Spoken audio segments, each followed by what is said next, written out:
Welcome, today in front of me Xiaomi 12 Pro, and I'll show you how to install iPhone keyboard on this device. So first you should go into the Play Store, and after that click here on the search bar and enter green Apple keyboard. And now just click here to install the application. Wait a second. After that just click here to open.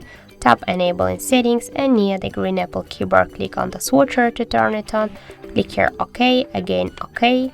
Then just go back, tap to the switch input method and switch your currently keyboard to the green Apple keyboard. Now click here to OK, and as can you see, the process is finished. And now we should go somewhere. Okay, here we can see the look of our new device keyboard, and as can you see, this keyboard is so close to the iPhone 1. So that's it. Thank you for watching, and if you find this video helpful, don't forget to leave a like, comment and to subscribe our channel.